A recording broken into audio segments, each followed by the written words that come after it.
UP और उत्तराखंड की खबरों के लिए एबीपी गंगा को सब्सक्राइब करें और बेल आइकन दबाएं। बहरहाल इस जीत पर प्रधानमंत्री नरेंद्र मोदी ने भी ट्वीट किया। प्रधानमंत्री नरेंद्र मोदी का ये ट्वीट, जिसमें उन्होंने लिखा कि उत्तर प्रदेश के उपचुनावों में बीजेपी पर विश्वास जताने के लिए मैं सभी मतदाताओं का आभार व्यक्त करता हूं। ये नतीजे दिखाते हैं कि योगी आदित्यनाथ जी के नेतृत्व में, वो आगे लिखते हैं, राज्य विकास की नई ऊंचाइयों को छूने के लिए तेजी से अग्रसर है। ये प्रधानमंत्री मोदी का ट्वीट कि उत्तर प्रदेश के उपचुनाव में बीजेपी पर विश्वास जताने के लिए सभी मतदाताओं का प्रधानमंत्री ने शुक्रिया अदा किया और फिर लिखा कि ये नतीजे दिखाते हैं कि राज्य विकास की नई ऊंचाइयों को छू रहा है।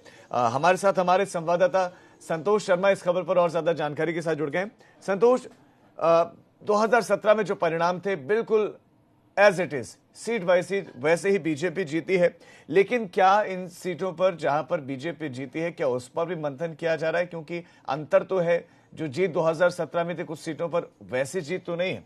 और इसके अलावा और क्या कुछ चिंतन मंथन पॉलिटिकल पार्टीज में हो रहा है, विपक्षी दलों में हो रहा है?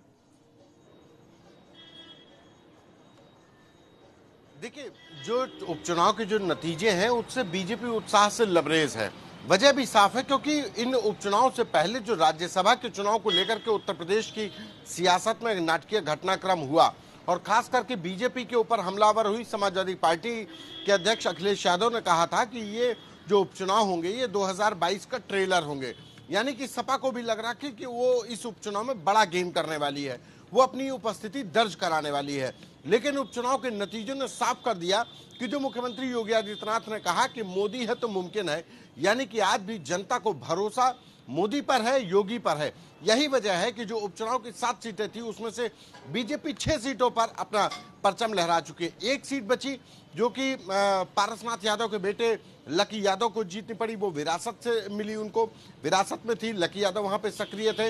लेकिन बाकी कहीं पर भी समाजवादी पार्टी अपनी उपस्थिति दर्ज नहीं करा पाई, एक दूसरी सीट नहीं जीत पाई, सिर्फ एक सीट जीत पाई। यही वजह थी कि समाजवादी पार्टी जो राज्यसभा का जब घटनाक्रम हुआ तो उसमें बसपा और बीजेपी को आरोप लगाए कि ये दोनों मिले हुए हैं। इसका फायदा उठाने की कोशिश की गई उपचुनाव में। ठीक मतदान से पहले उन्नाव के कद्दावर नेता हैं अनु टंडन, उनको समाजवादी पार्टी ज्वाइन करा दी। उम्मीद थी कि शायद उन्नाव में जो वोट का पोलराइजेशन है वो कहीं ना कहीं समाजवादी पार्टी की तरफ होगा और बांगरमऊ की सीट कम से कम समाजवादी पार्टी जीतेगी, ये पार्टी के नेताओं को भी भरोसा था। बिल्कुल संतोष, हमने देखा कि चुनावों से पूर्व बहुत तरह के नैरेटिव सेट किए गए, अलग अलग तरह के नैरेटिव थे और इन उपचुनावों में वो भी जानने का मौका था। तो परीक्षण तो किया होगा हर एक राजनीतिक दल ने, तो क्या मिजाज पढ़ पाए, वो क्या भाप पाए कि जनता क्या सोच रही है? तमाम तरह के जो नैरेटिव थे कि ब्राह्मण नाराज हैं, ठाकुर ठीक है, दलितों के साथ अत्याचार हो रहा है, यानी कि ये तमाम जो नैरेटिव हैं वो भी एक तरीके से ध्वस्त हुए हैं। देखिए, बिल्कुल ये नैरेटिव सारे ध्वस्त हुए हैं, क्योंकि जिस तरीके से तमाम आरोप प्रत्यारोप, इस बार ब्राह्मण राजनीति शुरू की गई, उसके बाद कहा जाएगा जातिगत राजनीति पर भी हमलावर हुआ, कानून व्यवस्था को लेकर के घेरने की कोशिश की गई, लेकिन सारे जो मुद्दे थे वो कहीं ना कहीं जनता के बीच में अपनी उपस्थिति दर्ज कराने में और एक विपक्षी दल के तौर पर समाजवादी पार्टी अपने आप को उपस्थिति दर्ज कराने में नाकाम रही। यही वजह थी कि उपचुनाव भी वो कहीं पर अपनी दस्तक नहीं दे पाई। एक सीट जो उनकी परंपरागत सीट थी वही बचा पाई, दूसरी एक सीट पर कोई सीट नहीं जीत पाई जब 7 सीटों पर उपचुनाव हो रहा था। यानी कि अभी भी होमवर्क करने की जरूरत है। बसपा के लिए खाता ही नहीं खुलना होगा, वोट प्रतिशत भी बीएसपी का कम हुआ।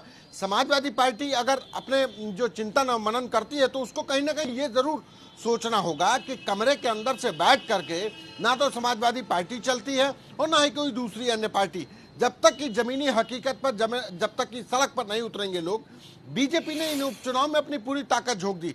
मुख्यमंत्री योगी आदित्यनाथ, प्रदेश अध्यक्ष, तमाम कैबिनेट मंत्री हर विधानसभा की सीट पर, उपचुनाव की सीट पर जाकर के उन्होंने प्रचार किया, लेकिन समाजवादी पार्टी की तरफ से कोई प्रचार नहीं हुआ। कांग्रेस ने जरूर कुछ प्रचार किया 1-2 सीटों पर जाकर के, लेकिन समाजवादी पार्टी जो एक अपने आप को दावा करती थी कि उत्तर प्रदेश की सबसे बड़ी विपक्षी दल है और बीजेपी का विकल्प के तौर पर वो अपने आप को स्थापित करने की नाकाम कोशिश कर रही थी, वो साबित हो गया कि समाजवादी पार्टी को अभी भी लोग खारिज कर रहे हैं, क्योंकि कहीं ना कहीं उसकी रणनीति में कमी है और दूसरी तरफ जो उसके द्वारा मुद्दे उठाए जा रहे हैं उन पर बीजेपी की जो रणनीति है वो हावी बिल्कुल हो रही संतोष। है, घेरने में नाकाम हो रही है समाजवादी पार्टी। बिल्कुल, तो और यही सारा वजह थी प्रचार कि प्रसार उपचुनाव सिर्फ में कमरों से ही किया जा रहा है, सोशल मीडिया से ही किया जा रहा है। संतोष, आपका इस तमाम जानकारी के लिए बहुत शुक्रिया।